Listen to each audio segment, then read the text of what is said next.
Right, time for another episode of How Did I Get Here? Today we've got Noga Erez. Uh, Incredibly heavy conversation. I super enjoyed talking to her.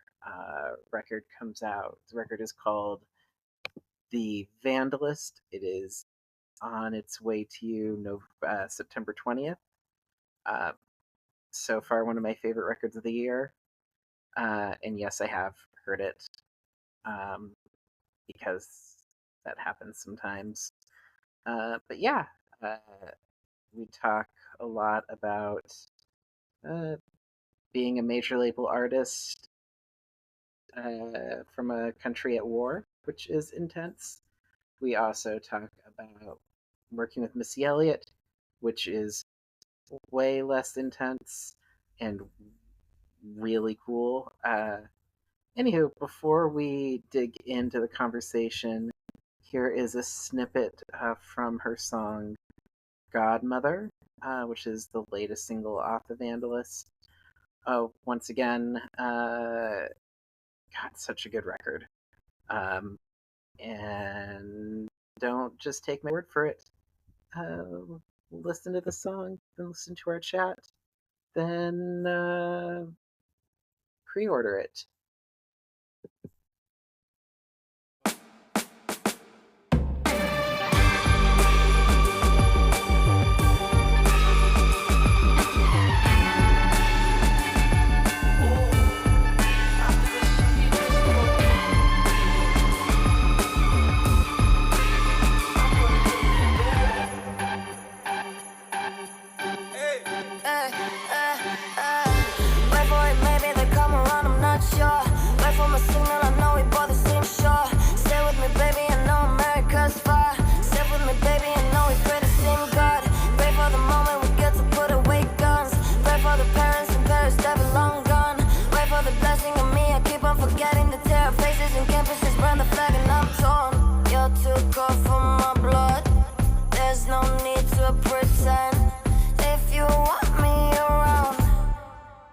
Anywho, so I really need to know before we do any of this, what is the proper pronunciation of your name? Noga Erez. Noga Erez. But you can fuck it up. Yeah, but you can fuck it up as much as you want because I don't care anymore. I don't care. I mean, It's all great for me. my name is Dakin, and so I've gotten Dakin. so many different reinterpretations of my name. Yeah, what would be some of the most common ones? I get Darkin a lot for some reason. Ow. I don't get it either. But Dakin? yeah, so it's Dakin. yeah, it's an odd name. It was my. I'll tell you this, and then we can go into the actual podcast since now you're Yeah, probing. I love that. So I was named after my parents, the professor of the university class my parents met. Oh, that's so cool. But it's not his real name. Yeah. So his name is David, but he was part of the Screen Actors Guild. So there was another person by the same name as him registered in the acting union. So he had to change his name, and he changed his name to the name of the first animal shelter in the United States. Wow, that is one hippie name. Yeah. It's yeah, there's a lot to it. I'm not going to put that part in the podcast though. That's not People don't need to hear Why about. not? It's so cool. Why not? Did people ever hear it in the podcast? That's true. I guess it can be about me. A little bit, yeah. We want to hear about you and the Okay. origins of whatever it is that you are. All right. I will tell you everything about me, and if we have time at the end, we'll ask you. Cool. Yeah. That'll be So refreshing. yeah. So the premise of the podcast is basically career journey, like what made you decide to do what you do. And I always start with the same first question for everybody, which what is the musical moment that made you decide that this was your. I'm not good with questions. No, I can go further with this because I like those questions and I like to hear people answer them. I love it when people can be so specific about moments in life where everything changed for them, when it was just like an epiphany or one moment. I don't feel like I live that way. If we're talking about journey,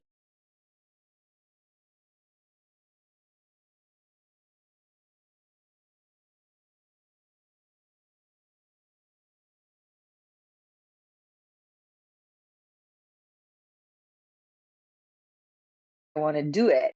I don't want to speak about my life in moments if they're not in moments. They are in processes and things that are gradual, that take time. I've been a music lover my entire life. I grew up in a home that music was a very central thing at home. And I feel like the decision to make it my career was a bunch of moments throughout my life. Well, that's oddly enough the more typical answer in a lot of ways. Because yeah, people don't. Yeah. There isn't a single experience for a lot of people. Although when it is, it's really fascinating. Like I had one Yeah. person's experience was going to McDonald's and they had a CD with in one of the Happy Meals, and he picked a Tina Mhm. Turner CD because he liked the picture, and that's what. Yeah.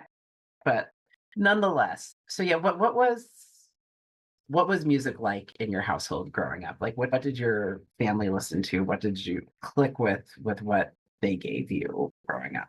So I come from and my hometown is Tel Aviv, Israel. And so a lot of music from Israel was playing at home. The music in Israel during the time that my parents were like real music nerds was so influenced by American music. You can hear groups that sounded like Camel and that sounded like the Beatles, and everyone were imitating what was going on in the US. And it kind of like is the same situation right now in a weird way, in a fucked up way that I'm very sick of. Oh my God. A moment of honesty. Shit. Let me restart. No, I'm Yeah, kidding. yeah, yeah. You didn't see in the release that if you do tell me the truth at any point in time in this podcast, yeah, it's going to push the release date of your record out 2 weeks. It's a weird Shit. clause. Okay. Okay, I'm gonna be conscious of that from now on. Okay. And then a lot of the Beatles, like hardcore, but also Leonard Cohen and Sinatra. And my dad has a side of classical music. So some of that. In a weird way, ABBA, you know that band? Yeah, I like to think of ABBA as one of the few universals. I'm really curious about this idea of Israeli, like 60s, 70s rock. So a lot of other, I'll be bluntly honest, I know very little about Israel, period, but I've spent a lot of time in my life digging into like other countries and their version of American rock and roll. Like I love Brazilian psych rock from the 60s and like all Specific. of these other like there are a lot of other countries where like in Brazil like Russian rock and the Japanese rock, like all of these like other countries that had their version of it, like it was a synthesis of traditional music and of their region in rock. um but yeah, but aside from like the Dick Dale's version of a lot of traditional Israeli tunes, I don't know what that would sound like from your perspective. How was it different? What did they bring to the table to make it feel unique? The weird thing is that when you talk about Israel, it's really hard to put a finger on, you know, the culture, because Israel is a country that has only existed for a little over 70 years. People came to Israel after World War II from many different places around the world, including, places in Europe and Asia and Africa. And so you have people who are, Iraqi Jewish people living in Israel who are completely from Iraq. Like, they look like they're from Iraq, they speak the language, And you have that happening all over. So my family is coming from a tradition of European Ashkenazi Jewish families, and from Poland and from Dutchland, etc. So my family was leaning more towards those things, like those traditions. But it's very weird to try and define one thing culturally that is this place that I come from, and that is what makes it also, unique. But just talking about those examples that I was talking about, bands that sounded or was trying to sound like Beatles and Beach Boys, and sometimes, like, I don't know, you would hear many different influences of the time. The main thing that changes is I think the language, and the Hebrew language is very different from English because it's multi-syllable language. Like, a lot of words in the English language are one syllable, Yeah. which makes the rhythms it makes it easier to write music in English. For me, obviously, much easier. And then in Hebrew, they have to figure out a bunch of shit if they want things to rhyme or sound right over a 4/4 beat, whatever. So I think that kind of is in the surface of everything if I try to find something that tells the story. Yeah, I'm curious. Did you grow up speaking English, or did you grow up speaking Hebrew? Or what? Yeah, is Hebrew the native tongue of Israel at this point? Yeah. Hebrew is my native tongue. I like is my mom's like English is a difficult language for me to express myself in. And even though it sounds to people that relatively to someone who's English is not my first language, I think that for some people I'm considered to be very good in English. It is kind of like it's hard. I love words. I write words, and I explore and research words my whole life. Most of the interviews that I do and the conversations that I make about my music are not in the language that I can easily express in. But at the same time, I write music in that language. But the funny thing about it, when writing music not in your own language, it gives a lot of freedom, a lot of emotional freedom. Things that you try to express in your own language are sometimes too direct or even too painful. And then you switch to a different language, and it's all of a sudden like, okay, this is just art. Yeah, so yeah, I noticed, especially on the new record, that you also flip into Spanish a bit. Um, like, how do you like, is it all just fluid, or how do you decide? How do you decide what language you're rapping in? I only rap in English, and then I tried writing raps in Hebrew, and some people in Israel do it like so well. Mhm. There are some incredible rappers in Israel, but I can't. I mean, it's too difficult. Then when I switched to a little bit of Spanish, that is because of a heavy influence that I had because I spent 5 months in Madrid.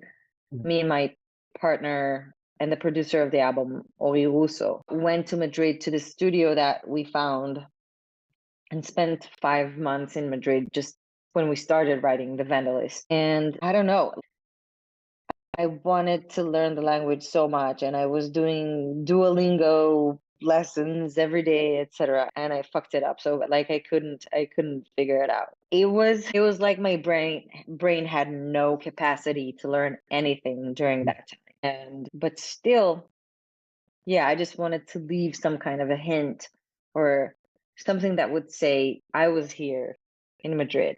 Like, so that's why I put some Spanish in there. Yeah, yeah, it's neat. Yeah, sorry, I've been I've been listening to the Vandalist a lot, even though nobody else is supposed to have it yet. So thank you for the. Uh, yeah, it's good. You take so many different directions on it. Tell me about the Against the Machine side of things, like the band. First of all, you borrow the name from one of the most overtly political bands in the history of music. But like, Yes. my first question is, has anyone at Rage commented on it? Not as of today. Was really concerned when we decided that it would be the name that they would come and say like you stole you can't do this. But as of now, no lawsuits have been filed, and we're good. Maybe we're not big enough for them to know that this thing is even happening. I mean, so I mean, you're big, but also they aren't a litigious band. Like they're not the type of that. Like that's not their I thing. don't think they scroll TikTok so much, these people. I mean, Tom Morello's solo albums have a lot of really Mhm. interesting collaborators from that world, and it's Yeah. generally all like protest music on TikTok and protest music creators, which makes sense considering that's what Rage's thing is. Okay, Yeah. that was just a mere curiosity if Rage know, but like it's fascinating to me that you have like you've basically created a very different take on the acoustic version of a song, and like how did what was the inspiration behind like doing this other version of your music? That was all when we had so our first album, Off the Radar, came out in 2017, I think. And it was a legit album. It was pretty cool.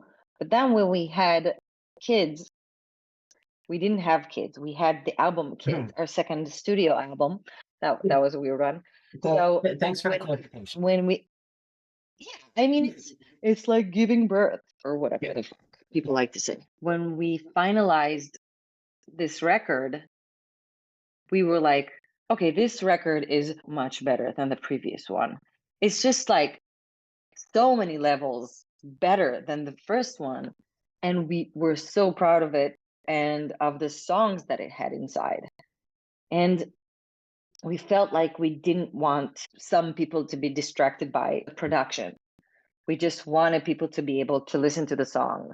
So we wanted to just change a context. It was like, it didn't even matter if we took it to an acoustic version or to, I don't know, a remix in electronic club. We just wanted to take it to a whole different place so that people understand that these are songs.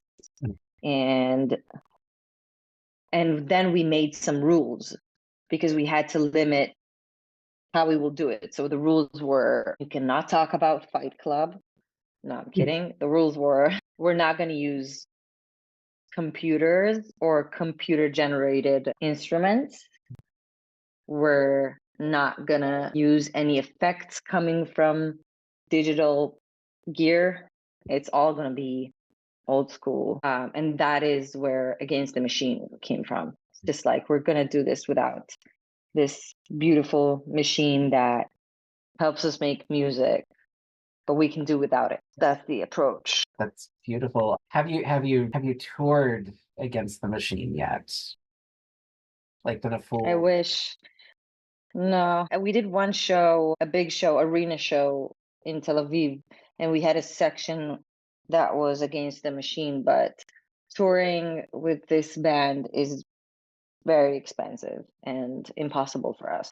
We are gradually growing into something that is more live.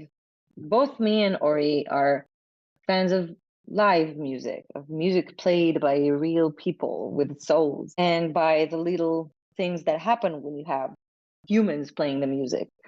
And so now we're kind of shifting into an acoustic drum set. We used to be up until today, like just the SPD Mhm. SX, which is like this digital drum machine. And our drummer, who's like the most incredible drummer in the world, he's just like just been using this box instead of using an actual set, which is so sad. So now we're finally able to let him play a proper set. And we added a bass player who's also going to play some synths, but it's all, economy. It's crazy shit. Like because we are in a way self-sufficient and independent and have such a view of what we do. In a weird way, we had to prioritize videos and content that helps people discover us. We are a band from Israel. It's just, it doesn't make life easier. Yeah. So everything that we can do to push the music is first priority. And then when we already get to a place, we just play live the best way we can. But hopefully more and more people would be with us on the stage soon. Yeah, that's awesome. I do love a big live show, which brings me to my next question. The kids live stream. Yeah. That was epic and insanely well choreographed, and I will definitely have to link to it somewhere in the content because it's beautiful. What Thank you. inspired that? It felt more like an incredibly well filmed dance movie than anything else. Where did that come from? Like what inspired that? Yeah, thank you. This is one more thing that we're so proud of and so grateful for the opportunity because we could never afford to do something like that. I mean, it was the beginning of COVID when we released the album and everything started to be live streams on Zoom, like people playing their shows on Zoom. And there was something so deeply depressing about it. Just the thought of this becoming the world and this and the possibility of us having to see live shows like that was the worst. Um, but we had to release an album and we had no ability to tour the album. And we were like, how are we going to do this? How are we going to make this happen? And so we got together with a small group of people and we were like, okay, let's just dream big, see what we can make out of this format. What would we like it to be? And then I thought this should be a music video played live. It should act the same way as a music video. And then we just had people from all over, the industry do this without taking any money because everyone were desperate to do something creative and everyone were so into it. And it was such a crazy experience to see how people are when there's no money involved. Like like when we have the option to pay people and pay them well, it's such a beautiful thing and it makes us so happy to just be able to do that. But that one experience of how would it be if money was not a thing in the world was actually insane. Like the amount of passion and the limitless devotion to the project from everyone was crazy. And that was the only thing that made this thing possible. Just like a bunch of people just wanting to do what they used to do right before the world just turned around. And all these people are now, have this and are doing really good because of it. So it was just like perfect. People are making money because of it now. So yeah. That's awesome. Yeah, it's funny because yeah, I God, I mean, COVID definitely put me in a dark place, just like everybody. That's not a hot take to have been feeling melancholy because of a pandemic. But yeah, all these sorts of like pocket like bits of creativity that burst through. Man, I love the notion of like what you can create when money isn't a factor. Like Yeah. that, yeah, I God, money's so frustrating. Yeah. I did tell your publicist I you weren't agree. political, but I think we accidentally did. About money. Is money a political thing? I don't even know what is It's political. Everything is political. it's true. Actually, that does bring me to the next question because I do.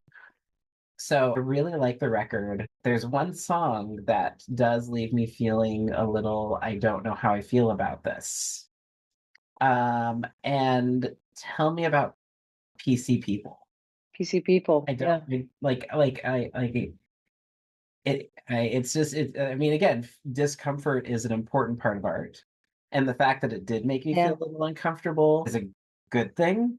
But I really want to know what you're trying to convey with that song, if you're trying to convey anything, or were you just trying to make people feel a little uncomfortable? Yeah, it's a big one, because so you make something and you make it, we make what we make, the some things that we make them in the studio. During that specific moment in time, talking about the PC culture and cancel culture and perhaps the woke culture was something that was urgent to me. It was always more about how I feel concerned about us as a society when we try limit the conversation so much. I come from liberal, progressive society. Like all the people around me, that is the language that we speak. The origins of that sentiment of PC is an important one. I feel like we need to have very sensitive way of approaching how we talk about things, especially when we have so much output nowadays. I feel like we should be concerned about how we verbalize our ideas, and that is something that I will always support. But at the same time, my concern about how reductive this culture has made some of us and is continuing to become about one thing. And if you are not in line with that, that could be even destructive. I don't think that's right. And I don't think that's what being liberal is about. And I don't think that's what being progressive is about. I think that critical thinking is at the basis of being a progressive society. And I think that that limits it a lot. And so, going back to that studio time that I had, what came out was something that sonically was fire. It was like pissing on your PC, cancel me or diss me, PC people piss me off. It was just like so creative and yummy and cool. And then a moment before it was about to be packed, mixed, and mastered, I was like, what am I doing? Am I adding hate to the hateful conversation? And then I was like, no, that's not what I'm doing.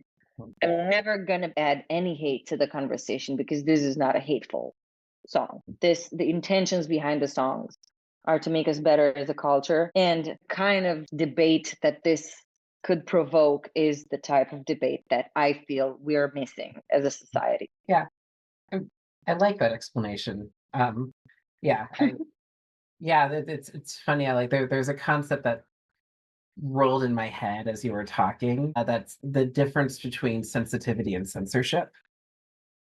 Yeah, So, like being woke is being aware, literally, and being yeah, sensitive to the people around you and their needs and how you're going to impact them. That's good. yeah, Censorship is kind of the opposite of that because it's not giving people the space to feel and to be who they are. It's sort of like it's preventing that. So yeah, and I think like a lot of anti-woke culture uh yeah. confuses sensitivity for censorship. And they think anytime you're Yes. being sensitive to somebody else, you're actually censoring yourself, which is not what it is. It's just that, like, I mean, yeah, like I it's don't like that the right has taken freedom of speech um as one of their values because it's so twisted. yeah, But at the same time, I want to say one more thing. I've seen in the past year people in conditions and in situations that I've never thought that I would encounter in my life. I've seen people at their worst times going through the hardest difficulties that one can even imagine. Okay, I live in such a conflicted place, and I met so many people who are going through the roughest shit. And thinking about how we assume that all these people want to be spoken to and treated the same way is surreal to me. Mm. Like, for instance, I was able to witness how humor, but like real hardcore humor, like I'm saying this jokingly, like punching down humor has helped people in their worst situations kind of like lighten up and process the situation and just be better for a second. You know, I've seen that happen. People use humor about their own situation. Like, why do we assume that if somebody is different from us in a way that makes us think that we need to be sensitive about them means that we have to act a certain way?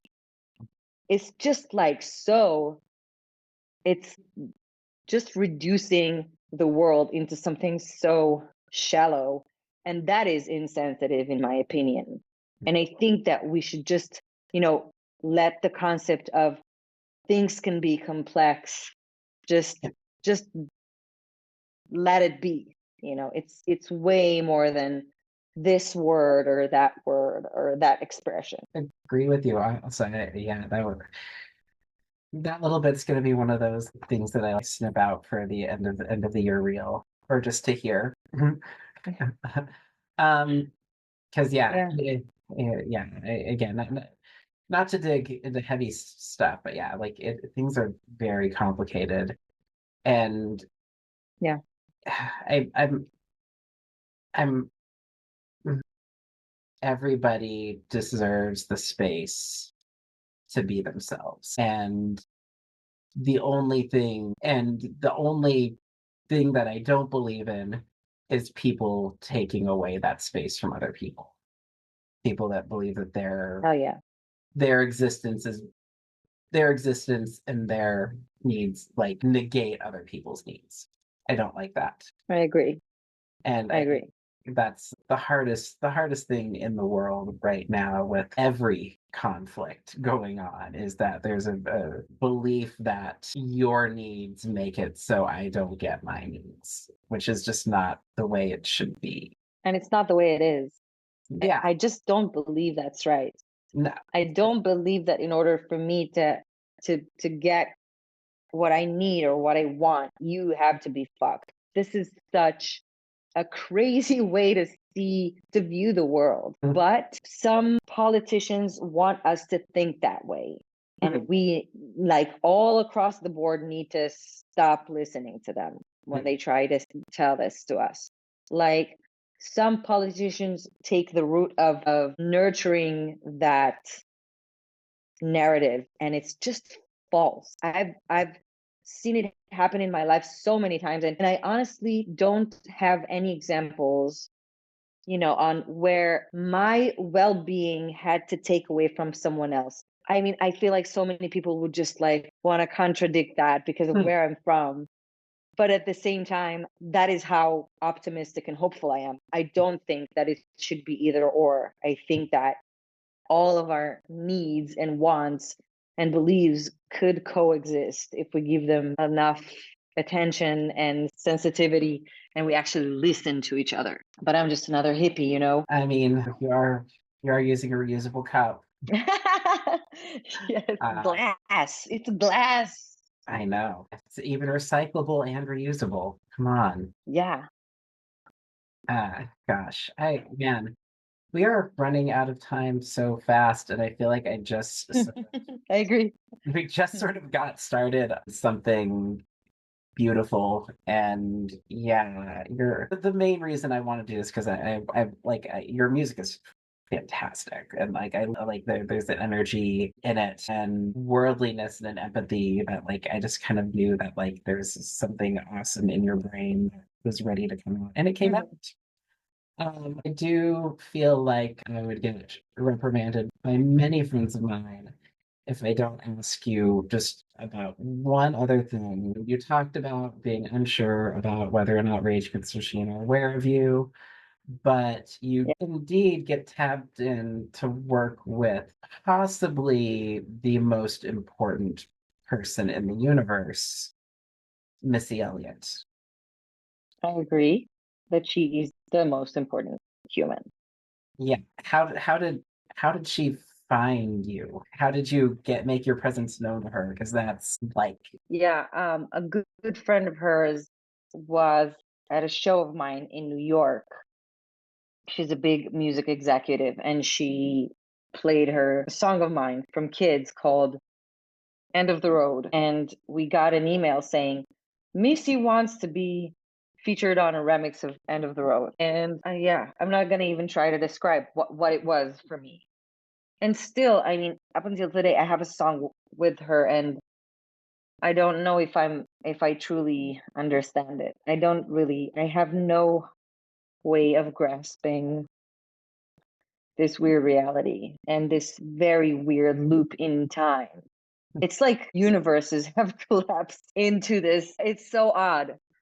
But, end of the road, we were waiting for 7 months for her to send a verse and it didn't happen. And it was a heartbreak, but at the same time, I was like, that never really happened, so it doesn't matter.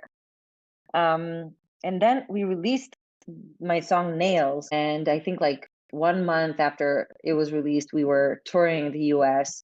I think we were in Austin in this little Italian place, and I got an email with a recording of Missy doing a bunch of really crazy shit over nails. And it was just like a bunch of really creative, beautiful stuff. And we just had to sit down and decide what's going to stay and what's not going to stay. So I do have like my own private collection of Missy Elliott recordings oh on wait, my computer. wait, you have a director's cut of Nails? I mean, I never made a cut actually, but I do have like all the recordings that didn't make it, and they're all awesome. It's just like impossible the amount of cool shit that she put into that. Man, so I'm just gonna go get a plane ticket to Tel Aviv right now, just to hear that and then leave, if that's okay. Yeah, for sure. For sure. Come on over. We have room. Man, that's like such a holy grail thing to have, just like a stock of just Missy Elliott verses, like that I know. to beat that. God, that It's is, like I feel so accepted. yeah. I mean, You know yeah, what I mean? Validated. yeah, that's I mean Missy, like it's Missy and Paul McCartney, and maybe that's it. Although I guess the last person interviewed had a similar scenario where they suddenly found out Willie Nelson liked their music, and they were like, "What?" Wow. Yeah, So that's the fun thing about living in this day and age. You can just, yeah, your music can just happen to bump into the most important and influential people in your life, you know? It, I don't know, let's leave this conversation with a positive note. I think that the world have seen worse times and mm, that this is a dark and weird and wicked time. But I do think that what comes after it has to be some kind of a yeah, there has to be a light after all this darkness. yeah. I mean We have, that's how the cycle works, isn't it? Like yeah, it's like a wave. yeah, We're there's in the low. yeah, and it's been a long low. Yeah, I don't know. Like I feel I do feel very optimistic, and every single human being I ever meet that's like 10 years younger than me or younger than that is so Yeah, smart and warm and open-minded right. and motivated. And I do think that there's clearly a light at the end of the tunnel, and we just need to make it through where we're at right. Yeah. And Yeah. Go Gen Z, please save the world. Gen Z, I can't wait. I can't wait till, I mean, I guess we've already do have some Gen Z politicians, but I really like, I'm There is a, at least in the United States, there is a Gen Z senator, which Really? Which one? I can't Which remember his state? name. God, but he's good. I mean, he's even from like a red state, like a conservative Mm. state. He's very liberal and very like fired up. And I will just add that here to the text below. I feel bad I don't remember his name because he's kind of he's very much a hero. All right, so much heavy. I know we're over time, but what's next? I know the record's coming out in just a couple of weeks. I mean, I was talking with the editor in chief of Spinning Platters about like my possible album of the year noms, and it's definitely on it. But Wow, thank you. Julia just said, I think this has to be the last question. So just what's next is the question. Like, are you going to be touring outside of Europe? What's next on the horizon? We're gonna do all of the things that you do. We're gonna do all of the things that you do, but because of how messed up this last year has been, our plans have just like been all over the place. Yeah. So we're gonna start to properly tour the Vandalist outside of Israel, basically, only next summer. Okay. And that sucks in many ways Mhm. because it sucks, but we're going to work on a new album, and hopefully this means that our next project will not take as long, but you never know. And then when we come out with the Vandalist, we're hoping to get to so many places where people are waiting for us, and some of them never saw us live before, and some of them have seen us and are, asking that we come back. And there's so many people that we still have to see and play music to. So I'm excited. Right. Well, hopefully I'm in the Bay Area, so hopefully you'll make it to Oakland or San Francisco or Berkeley in next year. And it just gives me gives Yes. people a lot of time to get to know those songs really well. Yeah. Yeah. They'll need it. Thank you so much. You've been so lovely, and I'm not gonna Thank lie, you. I was nervous about talking to somebody in a war-torn country right now and the insanity of Yeah. all of that. And I'm really glad that this has been good. It's good. And we're all very, very much alike, I think. And mostly just like have common things. Just don't let people fool you that we're so different. Yeah, that is so true. All right, Yeah. have a good rest of your day. Thank you for going into overtime. Thank you. Apologies to your Thank you, publicist Dakin. for going into overtime. It's okay. My pleasure. Thank you so much. You're welcome. Bye now.